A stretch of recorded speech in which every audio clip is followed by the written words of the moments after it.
Dani, welcome friends of Kayla. Hi, Kayla. How are you? I'm good. I'm so happy we're finally doing this. Finally, I'm so happy to be here. And this is great timing because you are just everywhere in Miami. You're the queen of Shabbat dinners, the queen of Club Allenby, your new space. So we're actually in your space right now. And I know, isn't it stunning? beautiful. Like, I am genuinely in awe of how amazing this space is. It's beautiful. So really happy to be here. And I know you've really built this like Jewish empire in Miami. So you've done that through many different ways. I know you did start on Jewish matchmaking, and that's, how people know you, but you're far more than that. So I want to just really understand, who is Dani Bergman? Like, we want to get to know you. The people want to know who you are. Like, let's take it back pre-Netflix. Yeah, so I am originally from LA. I moved here about 4 years ago during COVID. I was one of the pandemic movers to Miami. Basically, I was really feeling stuck in LA. I had never left LA. I didn't know if there was anywhere else I wanted to live. New York really was never calling me. So during COVID, I took a 6-month road trip across the states, lived in different states for a month at a time, found Miami, fell in love, decided to move here. Now I'm here for good, pretty much. But yeah, I grew up in LA. I went to school at Santa Barbara, UC Santa Barbara, and now I'm here. Now I'm the Miami girl. You are the Miami girl, the Miami queen. Like, you are truly everywhere. So how did this career start? Like, you were a social media girl. Like, what were you doing when you graduated from UC Santa Barbara? Yeah, so I actually started in social media. When I graduated college, I worked for a social media marketing company for pop stars. I was working with Backstreet Boys, Camila Cabello, all these big names. I always wanted to work for Justin Bieber my whole life. And then I quickly realized working in the music industry wasn't for me. So I basically pivoted, started my own company doing social media marketing for restaurants and hospitality brands. So I've been doing that since I was about 21 years old. I have clients in LA, now Miami. When I was doing my road trip, I was actually building a client base all across the states. That was one of the factors of me going on this road trip. And yeah, we do social media, Instagram, Facebook, LinkedIn, Google My Business, Yelp, all sorts of stuff for restaurants and hospitality brands. And it worked out great because now I own a restaurant and hospitality brand. I was gonna say, what a great segue. You got that exposure early on and it all came through. I know what I'm doing when it comes to marketing online through Instagram, TikTok, social media. I've always been a huge fan of social media. My family's from South Africa. When I was in college, I studied abroad in South Africa for a year. I have friends all over the world, and I really believe that social media is a huge factor in keeping up with people. I think that without it, I wouldn't know what my friends in London are up to. I wouldn't know what my friends in South Africa are up to. There's so many times where I'm traveling around the world and I'm meeting people through social media.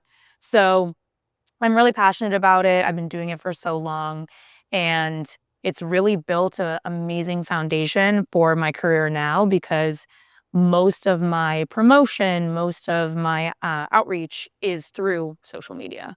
Yeah, I was going to say, actually, so I was living in New York for a while, and my brother, who's a few years younger than me, actually saw one of your stoplight parties, maybe on Instagram or TikTok. And the fact that that's being shown in New York for a Miami-based person like yourself is pretty amazing. It shows the power of social media. So Yeah. truly, without it, like, maybe you wouldn't be here today. Like, you don't know, right? I 100% would not be here without social media today. Yeah. I actually landed on Netflix also because of social media. When I moved here, I didn't know how I was going to make friends. So I joined a Facebook group called Jews of South Florida. And on that Facebook group was basically a posting for Jewish matchmaking. So thank you, Mark Zuckerberg, for changing my life. I love him. I'm a huge fan. Of course, I mean, you were on the show, and what was the feedback from the show? Like, I think it's probably genuinely was positive, right? But it's a lot to put your face on a TV show that's, let alone around dating, and happens to be Jewish, right? Yes, yes. Listen, I think that with Jewish matchmaking, they really were looking to showcase the different kinds of Jews in the world. If you watch the show, there's me, there are more Orthodox Jews, there's Jews that they follow in Israel. There's all sorts of different religious levels on the TV show, and they really wanted to showcase kind of the beauty of all aspects of Judaism. I was definitely one of the more secular Jews on the show, and it was fun. I mean, listen, when you get an opportunity to work with a professional Jewish matchmaker who tells you that they're going to find you the love of your life and it's going to be on Netflix, like, you 100% say yes. I've always wanted to be on TV.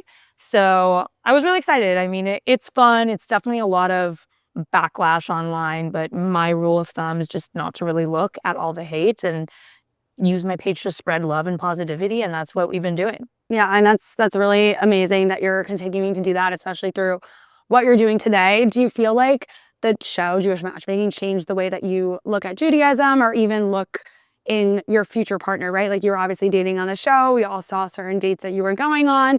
I think you did have like a wish list at the time of like what you were looking for in a guy. Yeah. Has that changed since the show? I would say that my tie to Judaism has definitely strengthened after the show. I was always a little bit of a rebellious Jewish girl growing up. I never really felt seen, heard, comfortable in traditional Jewish spaces. I was always really upset that I couldn't go to the Friday night football games because I had Shabbat dinner. And in general, I'm not kosher. I'm really not super religious. I just really value family and tradition, and I love the culture of Jewish people. So that was always me pre-show. I would say post-show, I have definitely, and post-October 7th as well, I've grown a lot stronger to my Jewish roots. I still am not kosher. I'm definitely kosher style, but I love Shabbat. I do Shabbat every single Friday. I'm called the crazy Shabbat girl. So I don't know. I think that in general, like, I just love being in the Jewish scene a lot more than I would have pre-Jewish matchmaking. Yeah, and I'm sure like October 7th also facilitated like connection and your strength. And being in Miami, I mean, part of the reason that like I wanted to come to Miami, not to divert from our conversation here, but I think it obviously like is parallel to like the work that you're doing, is the sense of community is unlike any other city that I've been in the United States. Like, of course, people say New York is so Jewish, and it is. There are thousands of more Jewish people in New York than there are in Miami, but there's something so special about the close-knit community that is here, and it really is so powerful, and it just feels safe. Like, I walk outside, like, you're wearing your chai, right? Like, I don't know if you'd feel comfortable in New York City, right? Yeah. Like, I mean, I would hope, like, you should be proud, right? Rudy Rockman was like, be proud of who you are, but it's difficult to do that in a city that has all of these, you know, diverse people that may not understand, like, who we are as Jewish people. And with what you're doing with now Club Allenby, you're putting out to the world, like, this is what Judaism really means. It's bringing people together. And I absolutely adore what you're doing. So I want to talk more about Club Allenby. So post-show and, you know, post-October 7th, you were doing these just like one-off events, right? This wasn't like your full-time thing that you were Correct. I was still doing my social media company. I'm still doing my social media company. But we were really focusing on once-a-month pop-up events, mostly Shabbat dinners. I went to Israel in the summer of 2024. I threw about 6 parties in Israel over the summertime into October. And yeah, we were doing it basically once a month at different locations all around Miami. And we also did stoplight parties in New York, as you saw. And then we just started actually doing some in LA as well. So Club Allenby really grew because my partner in my Shabbat dinner, he always said to me, Dani, what you're doing is amazing. We need a brick and mortar. So it really came to be through him, and he gave me the platform to really utilize my platform, put people in a space together. And now we have Club Allenby, and I'm very excited about it. Before Club Allenby, we were Club Mingle. We did a rebrand transition into Club Allenby because we felt like Mingle was better for a pop-up concept. And now we're a physical space, and it's a serious venue. I want people to understand, you know, we are open Thursday, Friday, Saturday is members and invite only. Every Friday night, we're doing Shabbat dinner. Every other Thursday, we're doing a matchmaking event of some sort, whether that be Stoplight, Matchbox, or the Tens, which is a concept that I came up with that I love. I'll tell you about that. Yeah, I want to hear about that. Okay. And yeah, so it's a 10,000 square foot space. It's massive. It's huge. I was shocked. I told you, I came in and I was like, oh my gosh, this is a real space. Yeah, it's a real space. It's legit. I want people to understand, like, this is a real operation. We're building out a coffee shop in the front where we're going to have coffee and co-working come the next season. We're opening up another concept that's going to be open to the public, hopefully. And for now, we know we have our lounge, we have our outdoor area, and it's going to be a really great time. I'm really excited. Yeah. And how are you finding people? Like, obviously you have this network of connections and Jewish people from like your prior events, but I would imagine like this is going to cultivate a more exclusive community, right? It's going to be a membership fee, but there will be open nights. So, you know, people don't like to pay for things sometimes. And sometimes you get the most quality people when events are free. Yeah. So what are you doing to change your marketing strategy even, or other ways to really get a new audience in here? So like I said, Thursday, Friday, Saturday is members and invite only. I have a team, a membership committee that spends a lot of time sourcing people basically online and through different Jewish events. You know, a really large part of my job is to show face at FIDF, to show face at Hatzalah, to go to all these events, to basically promote Club Allenby and see people that are like-minded and, you know, show them and tell them about the space. I think that when it comes to free events, like, the reason that it's so great that we have a physical space now is that when we were doing pop-up events, we had to charge a cover fee. Now, with a physical space, we don't have to charge a cover fee. So we are able to invite people. They're able to come, enjoy the food, enjoy the drinks. All of our food is kosher, by the way. We have a kosher kitchen, kosher meat, kosher ingredients. We just don't have a mashgiach. So that's why we're considered kosher style, as well as being open on Shabbat, obviously. And I think there's a really big market for kosher style food in Miami. There's a lot of Jews that I've met personally. It's so funny coming from LA because I never knew people that were strict with eating. Like, No, me neither. in LA. New York, never. And then you come to Miami and I went on a date with this guy and he's like, I only eat kosher meat. I can't go to Mila. And I was like, okay, that's not going to work. Yeah, this is not going to work here. Yeah. Yeah, I think that when it comes to finding people, it's really just finding people that are like-minded. It's finding people that are going to vibe with our members. We do have a membership process where you apply, you get interviewed by our membership manager, and then we decide from there whether you're a fit or not. And yeah, basically just get access. We're going to have a lot of fun things in the works. Like I said, we have matchmaking events. We're eventually going to do yoga classes. We have brand partner perks. So we partner with a lot of different restaurants and brands all around Miami to get you discounts at their facials, at their restaurants, free dessert, all that kind of stuff. So, and you also get discounts in-house as well, if you're a member. So as we grow, as we're open for longer, the goal is eventually we will just be a membership-based club, but especially during the beginning as we're building that member base, we're membership and invite only. Yeah, I think that's also a great way to get exposure to different audiences and maybe people that wouldn't necessarily be paying for all these events. Yeah. Like you said, we were talking before this, how Saturday night you had a big event that was all for free and you're like, I didn't know anyone. Yeah. Like it was all new faces. So I think that is a really great way to get new people in the door and get them hooked. I think also, like, in terms of the free versus paid, there is a time in your life where you have more disposable income to be able to spend money on events. The individuals that are 21 to 26, 27, just out of college, really starting their career, they don't have disposable income to be spending $100, $120 on these Jewish events. So when they have the opportunity to come to a Jewish event with like-minded people that they want to hang out with, and it's just an RSVP and they can buy drinks, they can buy food, it's much more accessible to them. Totally. Yeah, and making events accessible, I think within the Jewish community especially is particularly hard because of course there's a fine balance of like, okay, you got to get your bag too, like this is the business, but also you want to bring people together. So I think that is a really delicate thing. Like I know people from myself from throwing Shabbat dinners and events, it's like, oh really, you're charging me $90 for a dinner? But you know, the goal is to bring people together. If you can't afford it, I totally understand that. Like, let's talk about it. But at the end of the day, you want quality people there. You want people there with the same intentions. I also think there's something to be said about people that do pay are more intentional. You know, we find that with our Shabbat dinners, especially our pop-up events, when you're paying $100, $120 to come to a Shabbat dinner, and now we've decreased the prices because we have a Shabbat dinner every single Friday,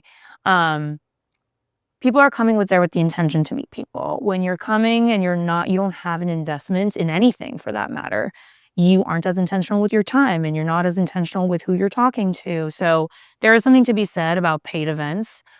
We've definitely found that people that come to our Shabbat dinners every single Friday are there looking to actually make genuine connections, where the people on Saturday maybe just want to have a party for the night, you know? Yeah, there's a different meaning and intention going into an event that's paid or free. But like, for example, you were like, oh, what are you doing this week for Shabbat? And I'm like, I actually don't have Shabbat plans. And I didn't even think, oh, I could come to Club Allenby. I'm not a member. Maybe I will be a member at some point. But it's great to know that like you're opening your doors and like this is a place that's like welcoming to most people and have people in the community. And so I'm really excited to come this Friday. Thank you. Yeah. I mean, listen, I think what we want to build in Club Allenby is with the membership base. We want it to feel like you're going to your friend's house for Shabbat. You know, there's a lot of transplants in Miami. There's a lot of people here without family. Yeah. And so Jews love Shabbat, and it's a really great time to bring people together to take a day of rest. So we want you to feel like, oh, I don't have any Shabbat plans. It's Tuesday. I really want to do Shabbat. You're coming to Club Allenby. Yeah, literally me. I don't have plans on Friday. What am I going to do? No, And there's so many times where like myself, you know, I don't have plans on Shabbat and then nobody invites me to a Shabbat. And what do I end up doing? I sit at home, I light the candles, have a glass of wine by myself and cook myself dinner. It's sad. Like, so now you have the opportunity to be with your community during Shabbat and just really enjoy and meet new people, meet new faces. So I have some questions around like the, you know, what can be perceived as like a singles thing, right? Like we talked about this before, like Club Allenby and just Shabbat dinners in general and Jewish events can feel very like matchmaking. So what are you doing to maybe shy away from this becoming a singles home? Definitely. So when we were doing our pop-ups, we were doing stoplight Shabbats. Now, what is stoplight? You come in, you get a wristband. It's green if you're single, yellow if it's complicated, red if you're taken, and blue if you're there for friends. It did act as a really great way, and it still does, as a barrier to entry. When you're going somewhere and you know that someone else came because they want to mingle, they want to be talked to, and they literally have a sign on their wrist that says, hey, come talk to me, it's much easier to approach people. And people have actually told me that, and that's why people love the wristbands. Now, obviously, there's some people that are like, I don't want to wear something on my wrist that says I'm single. I'm not into it. So we have nixed the stoplight concept for Shabbat on a weekly basis. We will be doing them on our Thursday night matchmaking events for that audience that likes it as well. But Club Allenby is for everyone. You know, we want to have couples. We want to have best friends that come here. It's not just a singles venue, I think as well. Naturally, anywhere that's a club or a lounge or a members club for that matter does skew singles, because if you're married or you have kids or you're in a very serious relationship, you are less likely to be going out every Friday and Saturday night. It's just facts. But we are not a singles club. Let's get that straight. Let's get it straight. This is not, Club Allenby is not for singles. It's welcoming of everyone. And hopefully we will get some other people in the door that are just looking for friends even. Like, this is a great place just to meet people, meet other couples. If you're new to Miami, I know so many friends that are new to Miami that would love to meet like other couples, like newly married people. So getting that out there, I love that. And I also think when we were doing the stoplight concept, it also wasn't only for singles, but it definitely attracted majority singles because the people want to meet people going out. Want love. Like, what can you do? But we did the stoplight concept in the first place so you could feel comfortable coming with your boyfriend or your husband, or if you want to just make friends and showcase, hey, I'm here, but I'm in a relationship, but I also want to meet people. So the stoplight concept was also for everyone, but it just skewed more single base. And I've actually talked to a lot of people that met their friend group here. I'm friends with a few people that came to one of our events last April. They're all best friends. Like, they thank me for their friendship in Miami, because if it wasn't for that event, they would have never met them.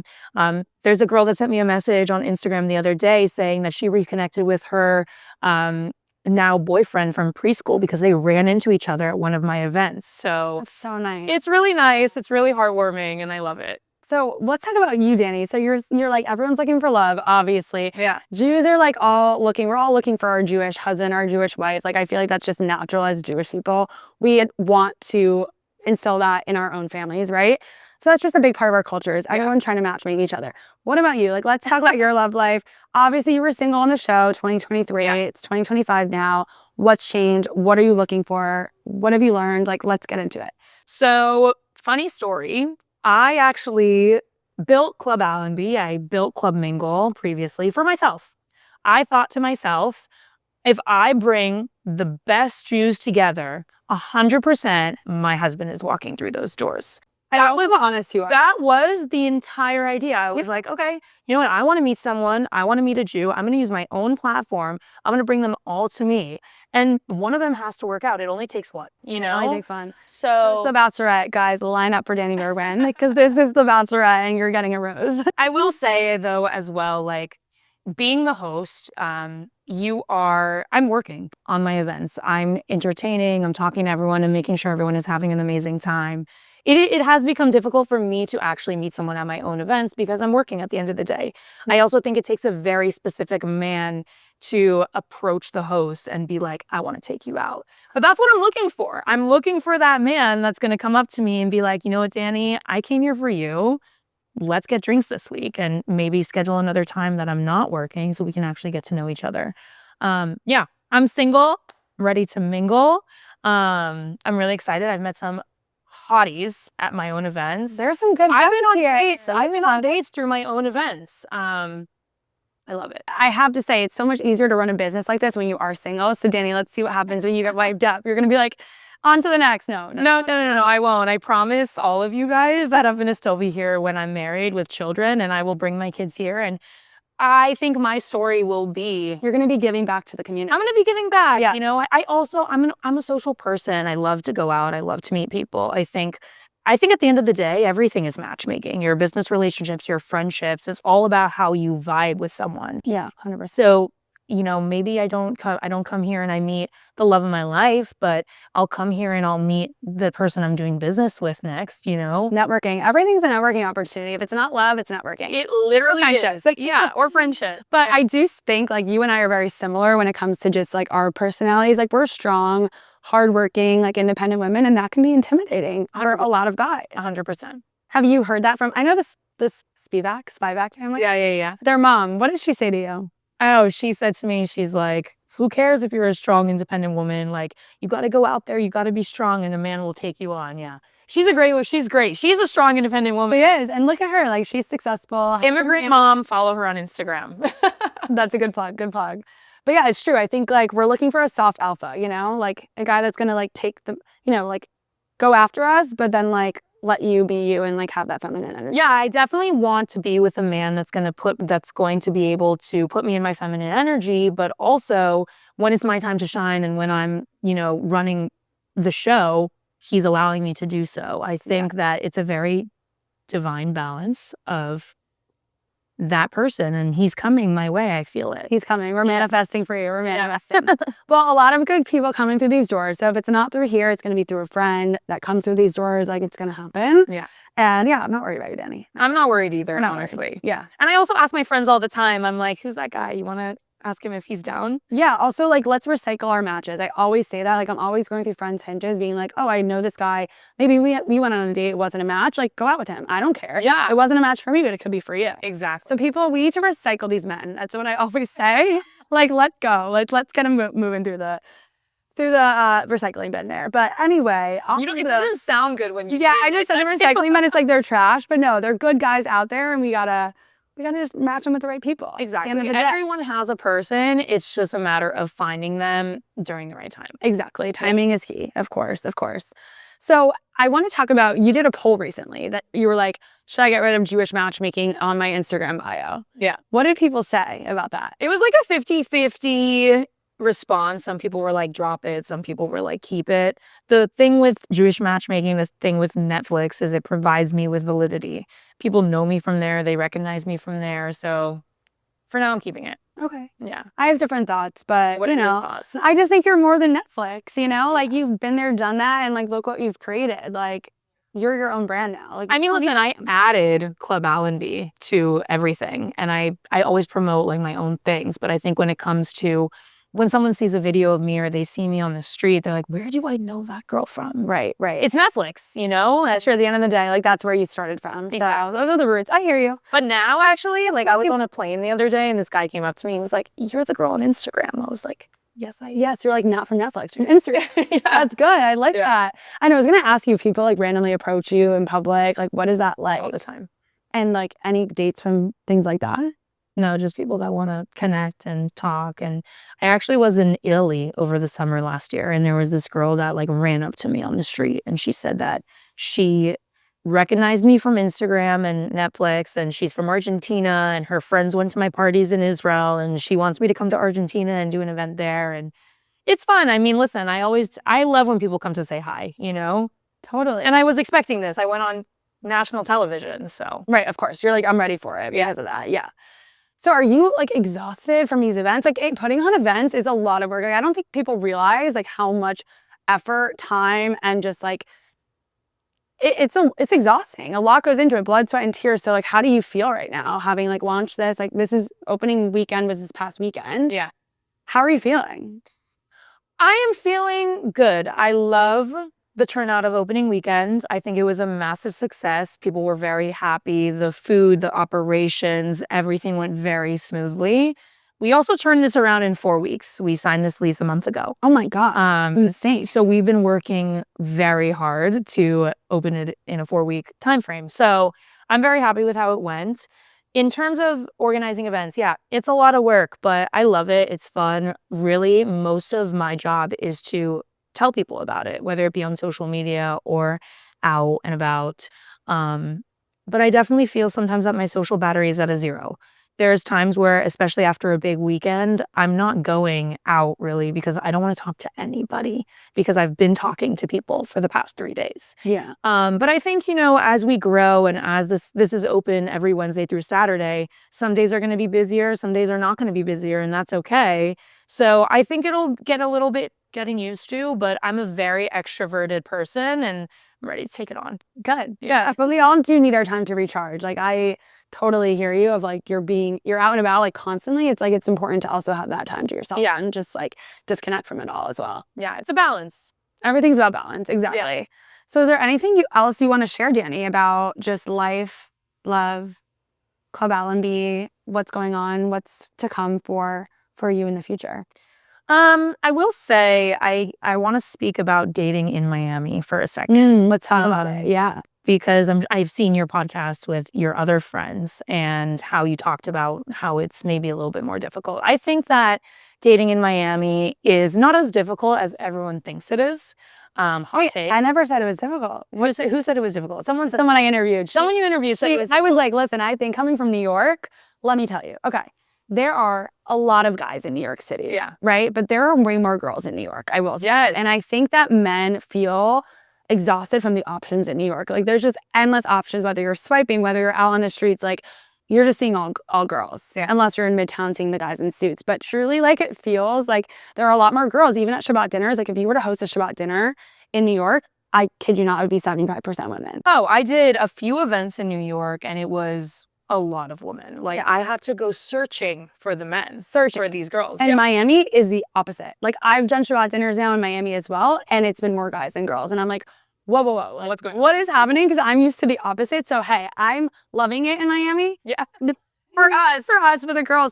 But I'm just like, why is that? It's so interesting. Like, is it because the guys here are more traditionally Jewish and are more willing to approach someone? Is it because people are happier here? Like, I'm still trying to figure that out. So maybe you have some insight into that. I think that people in Miami are genuinely happier. I think so from LA, from New York. Miami is a sunny, vibrant city. You are on the beach every day of the week if you want to be, and how can you be upset, Yeah. People have really good energy. They have really great vibes. I think that the options in Miami are also endless. I think a lot of people get distracted, but I also think a lot of people write people off very quickly. I think you go on one date and you're like, he's not for me. You don't even know that person, Right. I always say it takes a long time to get to know someone. There are people that think they know me and they know nothing about me, People are very quick to go on 1 or 2 dates and be like, I'm not into them anymore. I think people need to be focused. I think that people need to be intentional. And that's why with our memberships, we interview most of our members because we want to make sure that they're coming here with good intentions. They're not coming here to fuck around, They're not coming here to just like be a little playboy. Yeah, we don't want the playboy mentality. We want intentional men here. That's what we're looking for.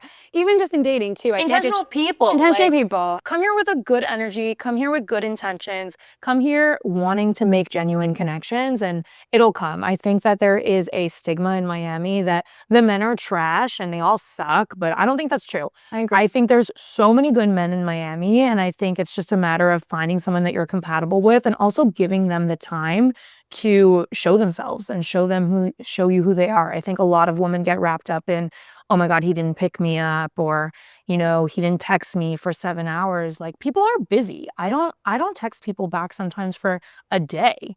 Yeah, Dani, I know. Yeah, like, I'm like, is she gonna respond? No. he was like, is he ever gonna get back to me? Ever gonna reply to me? But yes, you just gotta harass Dani enough and you'll respond. No, I do respond. Yeah, you reply. You respond. But you're a business owner. You're busy. I get it. I get it. People are busy. People are busy. It's not all about you. We're like, oh my God, it's me. It's like people have other shit going on. Yeah. And I also think, like, I personally, huge fan of coffee dates. Me too. And a walk-in date. Big fan. Low stakes, low pressure. Yeah. Also, I did hear a study recently where you're more inclined to open up to someone if you're facing the same direction. So even if you're on a walk, which I love a walking date, driving in the car, facing the same way, or sitting at the bar because you're facing the same way. And apparently it just like takes off, I guess, the pressure a little bit. It takes the edge off. You're not just like locked in on someone and feeling like it's an interview. So kind of sitting like this. Yeah, and like kind of facing the same way. Like we're at the bar, having a drink, on a walk. So I'm into that. I saw this Hinge profile once that was this guy being like my idea of a perfect date. And it was a voice note that he recorded. And he was like, I'm really good with a walk because, if you don't like them, you can just walk away. Oh my God, that is hilarious. Oh, true. That's hilarious. Literally, we're starting to me. Yeah, I hope never. It's just like, oh, he's gonna leave and go away now. Okay, great. Imagine you're on a walking date and like you're walking and all of a sudden they're just like they're off to the side. It's like, just where to go, lost it. But I guess that's better than abruptly leaving like the bar or the dinner table or something. Like that's brutal. So it's an easy way out. You know what? That's an interesting take from that guy. And I'm a big fan of walking dates too. I think like you just need an hour. Just see if you like the person. Yeah. And then go from there. If you want a second date. It's not as like high pressure. You're not like, getting super dressed up. Like you're not spending so much money. It's chill. Very chill. Yeah, I like chill. What's been your best date since your jet ski date on Netflix? Because I know that was...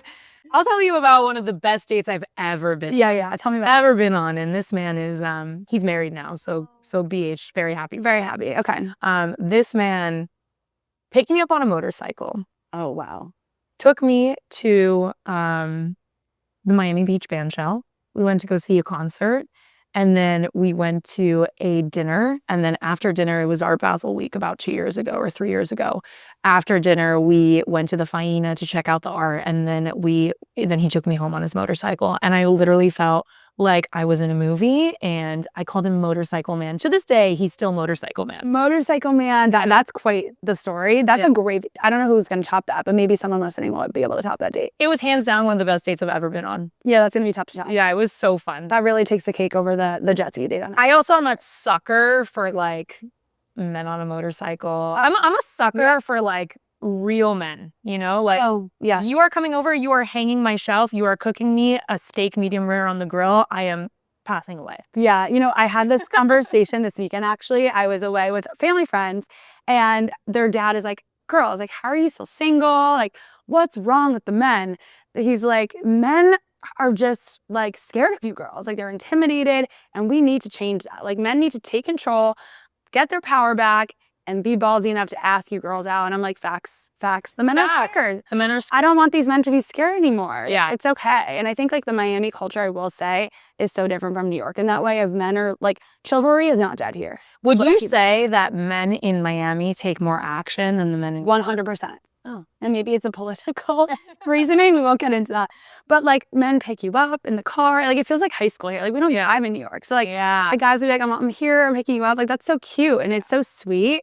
And yeah, there's no question the guy's paying for the date in Miami. Like in New York, it's a question. It's a question sometimes. Like I have friends that like, they're like, the guy split the bill with me on the first date. Sounds awful. Yeah. So chivalry. I didn't say that right. Men pay for the first date. Men pay. Chivalry is not dead here in Miami. And listen, if you can't take her out to like an expensive dinner or a drink, coffee. Yeah, easy. $10. We love coffee dates. We love Dani and I ship coffee dates any day. So any day of the week. Any day. So Dani, is there anything that you want to share with people who may think they know you, but really not know you at all? Like what would you say to those people? They don't know me. They don't know me at all. Honestly, I think that it's funny actually when I went on TV, Eliza, the matchmaker on the TV show, she said from my casting tape that they showed her, I looked like an absolute crazy bitch. She was like, I do not want to work with this girl. She's going to be an absolute nightmare. And I think a lot of people think they know me from Instagram. They think they know me from Netflix. And, there's definitely a side of me that they do know, but you only get to see so much on reality TV. There's so much more to the person. I think that for anyone that wants to get to know me, I'm always open to getting to know people, sharing my story, telling them about myself and where I came from and my beliefs and my values. But most people don't know me. Yeah. Yeah. And we think we would know you from social media. It's so easy to like see someone's facade and think like that's who they are as a person. But like you said, those people don't actually know you. They just see this version of you on social media that may be really different from who you actually are as a person. And I also think too, that's why like when I get hate comments online, I don't even read them, one, but also I read them and I laugh. And I'm like, this person does not even know my middle name. Right. Like, right. But they're talking about me and I'm doing something right. Because if they're talking about me, all press is good press. You're right. Yeah. No press is bad press. That is for sure. Yeah. For sure.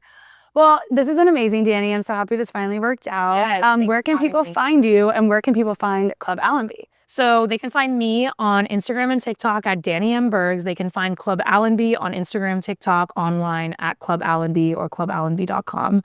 And yeah, we're very excited to welcome everyone to the new space. It's going to be truly amazing. And I got some feedback from the opening weekend that people felt like they were in Tel Aviv in Miami. So that is the energy we're going for. That is what I need in Miami. It's going to happen. Yeah, we're very excited. Oh, I'm so excited. I'll see you at Shabbat. Yeah, we'll see you at Shabbat. Okay.